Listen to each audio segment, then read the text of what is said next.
All right, you ready for America's favorite Black Friday game? I've been ready all year. I got to find all the deals. All right, yes, it is. Who can find the best deals and can find them the quickest? Yeah, and we're going to try to make it easier for you by doing the work of looking. So all you have to do is listen to us, use the links in the description below, and get the best board game deals on the market for your family this weekend.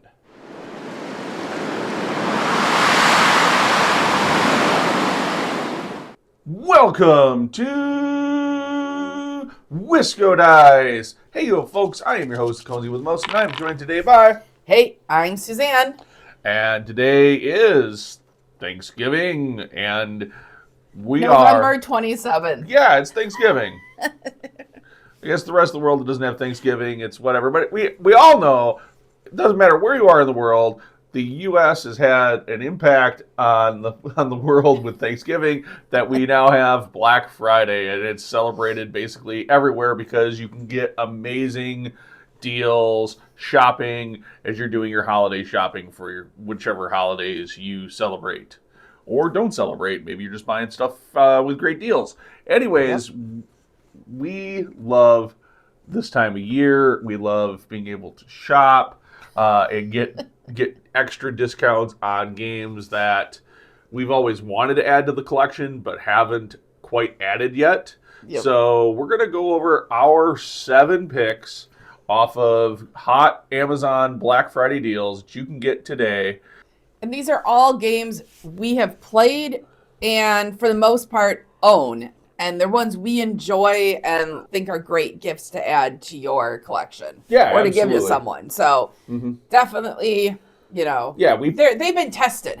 There's a lot of games that are out there that were on Amazon, and I'm gonna mention a couple that we didn't list that are just kind of easy if you're buying something for the non-gamer. But things like Ticket to Ride, things like Carcassonne were great entry level. Like those been out, they've been printed for a long time. They're still very popular games. Heck, I think there's probably Catan was probably in there somewhere too. Yes, we just don't talk about Catan too much. But hey, wait. We're so into these games, we forgot to do something. What did we forget? What are we drinking? We always talk about what we're drinking before we get into this. We are, huh? And I am extra wired today and excited. And Conzi made me a special drink called coffee. I just made a pot of coffee. It's I don't usually drink coffee, so I get a little... It is the coffee from Just Coffee Co-op. This is... not Ariba. This Wake the Dead. Yeah, it's Wake the Dead. Yeah, the big, the last little bit in the bag of the Wake the Dead. So I used that this morning. Yes. So we're both drinking Wake the Dead. Just typical brewed coffee. Let us know what you're drinking in the comments below if you want to be featured on a future episode of Board Games and Coffee. You right now need to smash that like button and subscribe if you haven't already, so you get notified of upcoming videos and all those kind of things. Make me do a little dance every time we get a new subscriber. Yeah, that helps too. Of course, while you're down there letting us know what you're drinking, of course, and checking out the links from this video, it's easy enough to do. So just do it. We know most of you haven't already subscribed yet, so do it. Do it now. Anyway, okay. Back to these games. There's those entry-level games, which they're there, but we wanted to kind of focus on games for people that have been gaming or... these are games we just recommend that are hot deals, I think. Yes, and... these are not focused at targeting to be entry-level games. These are also not in any particular order. So pick one that you like. But these are all games that we've played. These are all games that we really, really like. These are all games that are either in our collection or we wish were in our collection, and maybe we're using this Black Friday deal to pick them up. And we're really excited about. So let's go ahead and get started with the first one. All right. So the first one is Fast. It's not Fast and Furious, though. No, it's not that. It's not that furious. No. It's hot, though. It's very hot. It's Heat, Pedal to the Metal by Days of Wonder. So this is a car racing game. Yes. With little cards that you flip over. And it's like a deck builder-ish. No, there's no real deck building unless you wipe out. Yes. See, there you go. Well, I guess there's if you're playing some of the advanced stuff, you have like a draft for some cards. All right. Well, don't listen to me on this one. But I've only played it's a deck like management 20 racing times. Game. Yeah, it's not a complex. I mean, it's a Days of Wonder title, so Days of Wonder loves to try to make easy to learn but challenging games that can be replayed a lot. And we ran this a year, not in 25 and 24. Yep. As a kind of we called it the Cone Cup. It was a racing league. Everybody had a lot of fun with it. There are a couple of expansions out to it, but right now the hot deal is getting the base game. The base game has stuff you can mix up to to add some variations to what you're doing. It plays 6 out of the box base, so it's a great game to be able to get to the table. It doesn't take long, like an hour to play, and you can play it with even the family. Like, you could probably even get Grandpa to learn how to play this. He might stumble a little bit, but yeah, like the very core of it, you can count. So this could even get out. You could even break this one out, I think, at a family holiday. Maybe we'll have to play it later today. Yeah, possibly. Now, speaking of family holiday, here's another one that I think is an excellent game that you could break out. But it works as an amazing family game. Or a game played with friends, and that is Mysterium from Little Lud. Mysterium is a game that I love running a lot. I run it at conventions. Yep. Actually, it's probably going to get pushed a little bit out of the rotation just because it's getting harder and harder to sell out all of my tickets for it because it's been out for a long time and people have seen it a lot. But it features one player playing as the spirit and up to 6 other players playing as the psychics. And they've been brought to a house where there are weird things, phenomenon happening.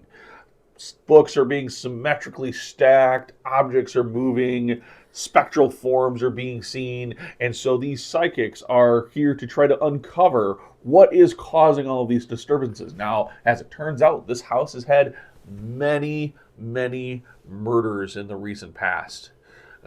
Actually, as many as there are, as many as there are players, technically, and and the spirit is giving clues to each of the murders throughout the game. Yes, that's true. In the form of these vision cards, and each player needs to solve for a person, place, and thing. So a little bit of that clue kind of tied into a Dixit Dixit cards. If you're familiar with those, it's kind of cooperative. It is cooperative. It is cooperative. It is fully cooperative. There's no and so it's really this fun, engaging, get people talking with each other and listening to each other's ideas, because you have to try and kind of think what.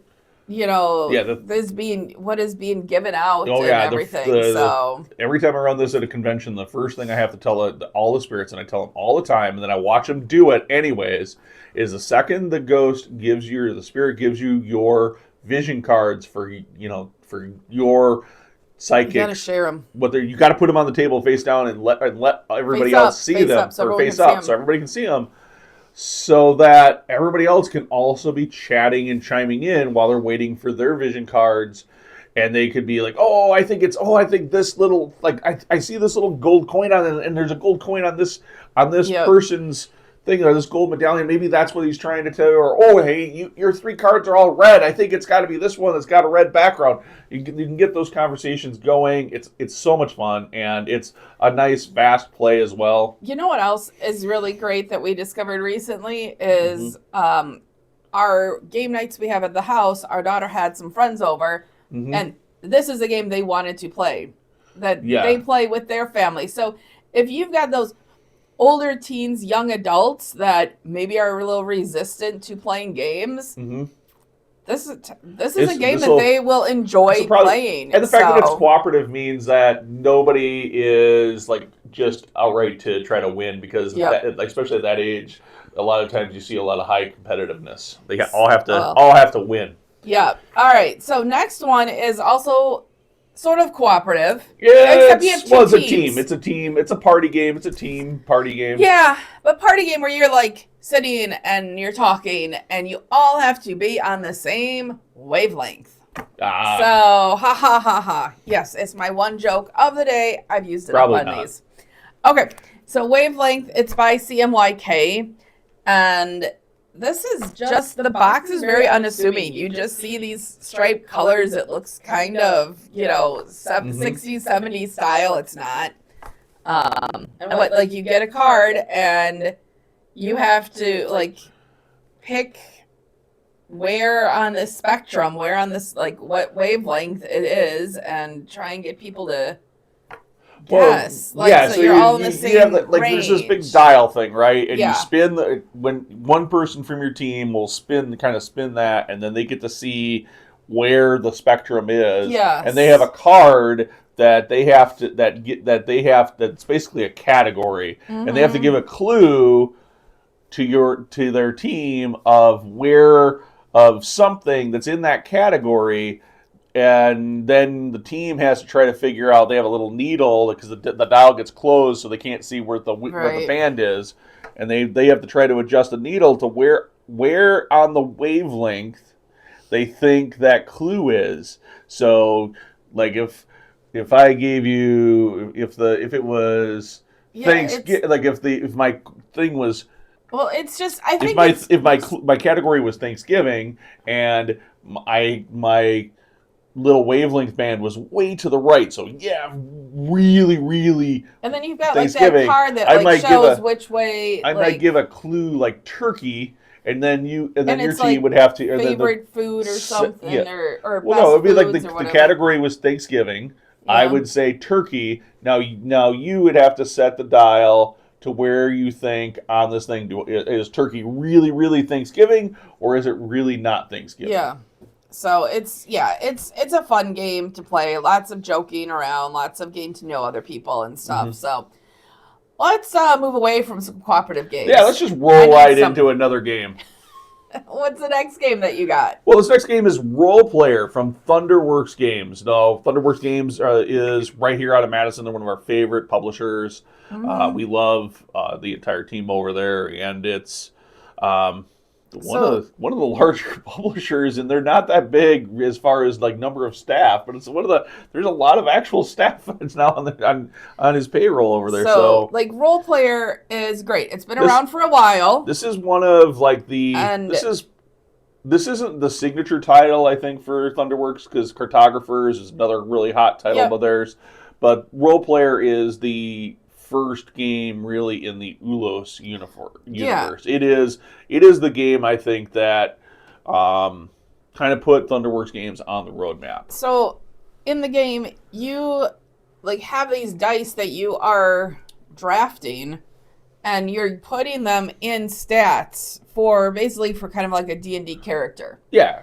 But if you're like, I don't want to create a D&D character, that's not what the game is. It's just the stats are there because you're trying to match up values. You are trying to achieve a certain number in your strength and a certain number in your charisma, or certain colors for and change your alignment and stuff. So it's this giant puzzle in a way. Oh, it is. It's a real puzzle. And you're constantly trying to math stuff out, and you could do a house rule and let people write stuff down or whatever, but I think it's more fun to see people when they screw up and they went, 3 minus 2 or 3 plus 2 is 1 or whatever. I don't think I've ever made a math mistake or error in this. I've just gotten to a point like, oh crud, I forgot I needed to put this dice there or that dice here to be able to adjust and get the values I needed everywhere. Yeah, and then you're also purchasing upgrades. So you're purchasing armor, or you're purchasing trades. Some of these might modify the actual scores or do other effects. So you're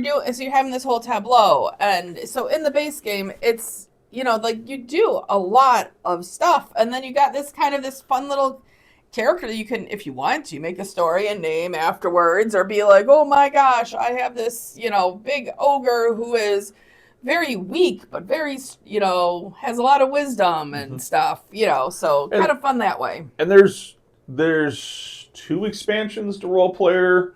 Friends and Familiars. Fiends and Familiars. And The Minions one. Monsters and Minions and Fiends and Familiars. Monsters and Minions, you get to go after everything and fight. So if they already have role player but don't have any expansions, you can go get those. Again, links down in the description. Go ahead and follow it over to Amazon and find Thunderworks Games for all of their catalog that's currently on sale. Yep. So that's role player. Next, we're going to go over to Lucky Duck Games and check out Unconscious Mind. Well, this game's quacked. Ha ha ha. So Unconscious Mind is kind of it's supposed to be kind of like based on like Freudian theory and stuff. This game is insanely good. If you wanted, this is probably the crunchiest. These two games, Role Player and Unconscious Mind, are probably the two heaviest games on this list. This one is probably the heaviest. And this is definitely the heaviest. It is real. So if you got that Euro playing, wants to play a crunchy game, this is one they probably may not have in their collection. Yeah. And it's so good. You know, it was talked about when it was doing its crowdfunding, and then it kind of just fell off. And I think it was a lot to the theme. I think the theme puts some people off. Learn. You kind of have to play it. Mm-hmm. It's one of those that you kind of do have to be willing to learn while playing, unless you have someone who's played it a lot and is really good at teaching. I think we're really good at learning while playing. So like that's a bit of our learning style. And certainly when our first play was also, I think, the person who was teaching's first play, or maybe their second play. So the teach wasn't as refined as it could have been, but it was good enough that we really, really enjoyed it. And for this price point, I mean, I think everybody should have it in their collection. So it is a little different in theme because it's like an interesting take on like Freudian psychology. Yeah. And I struggle to give it a good explain it well in such a way that you'll understand how exciting it is to play this game. I think we've just sum it up. It was a great mental exercise. Ha ha ha.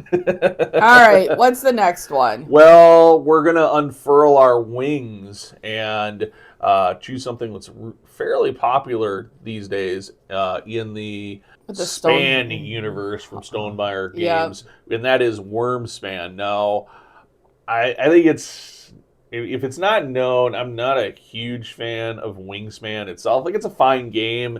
I just, thematically, it just doesn't do anything really for me. He doesn't like to sit and watch the birds I'm not a bird watcher, so it just kind of lost, and I get it. Dragon watcher instead. People love Wingspan, so and I'm not. There's nothing wrong with it. It's a good game. All those expansions, which you have not played, and I've played on Steam a bit, and I think they do add something to it. But as a just out of the box game for a gamer, this has got that little bit extra something that Wingspan's mechanically, missing. Yes, it definitely had. It felt like a little bit more a better game. You're still kind of solo playing, and a lot of there's not a lot of interactions between you and the other players. Yeah. I felt like everything was a little more under my control. There wasn't those pesky dice you roll in Wingspan for resources that can sometimes really mess you up.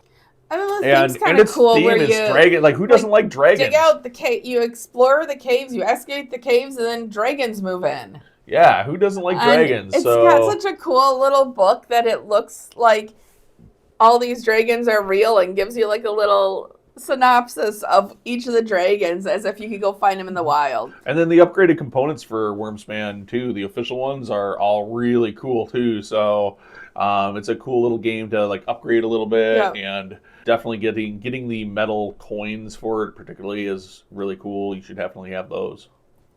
Hint, hint, he wants the metal coins. Don't we have them? No. We definitely need those. We do not have upgraded anything. I thought we bought all the upgrades for this at Gen Con. We bought a bunch of upgrades for Wormspan at Gen Con. Maybe we have, and maybe I just haven't played with it. We have so many people we game with that have this game blinged out. That is very true. I don't think we've played it. We don't think we've played our copies since Gen Con. So I've played it since then though with other people. But anyway, we got one more on the list. Yeah, we got one more, and this game is It hasn't hit our table in a while, and it has nothing to do with the quality of the game or how good the game is. But what is the game? This is Everdell by Starling Games. So widely popular. You got these cute woodland animals that are, in their town and doing this stuff, and you've got the board with worker placement, and it's just high quality production for the base game. Everdell is a worker placement game where it's got really cute anamorphic little creatures that are in the woodland that are kind of doing their things. They're the postmasters and the carpenters, and you've got this tableau of cards. You are going around and you're just building out this tableau to score points at the base of the game, but there's so much more to it than that. There is. And, yes. It's a really good game. Yeah, you build out your little tableau of up to 15 cards. Whoever gets the 15 cards in their tableau, it's 15, right? Triggers the end of the game. Or no, it's over 3 seasons. 15 cards is the max you can have in the game. In the game, it's been a little while since we played this. Maybe 12. It's been a while because we got the big box for it. Yes. And it's just a bit too much to get out, and so we just haven't taken the time to take it out. So sometimes, the expansions are all really good. We really like all the expansions. We normally really like a insert for a game. I would say that again, and absolutely, if they already have Everdell, get them an expansion. I think some of those are even on Black Friday deals right now on Amazon. Yeah. But the thing that I would say here is that the big box, the big complete edition box with the inserts in there has made us not want to play the game. So unless the person that you're getting this for or yourself is really, really into an extended setup time, because the inserts and the box just bog that part of setup down, and a good insert should never do that. So just the thing to be aware of with this. But the Everdell itself, the base game, is a super ton of fun, and it's this tableau worker placement game that is really good for tweens and up. Yeah, and I was gonna say I have not played the younger children's version of it. That's kind of like, I don't think it's called My First Everdell, but like that kind of one. But I have looked at it at Gen Con, talked to them quite extensively, seen all the components. It's done amazingly well, too, and it does capture the essence of Everdell. And talked to some people there that have it, and they were like, yes, the parents can play with the kids, too. So if you do need something for younger kids that you want to play, you can check that out. But Everdell is a lovely game to add to your collection. All right, well, I think that is 7 essential games that we think you should rush out this Black Friday and add to either your board game collection or consider giving as gifts if you're into that kind of thing. Anyways, that's it, as my cuppeth hath run dry. So I think that wraps up another Board Games and Coffee. Stay tuned. We'll be back again, hopefully really soon, with another episode.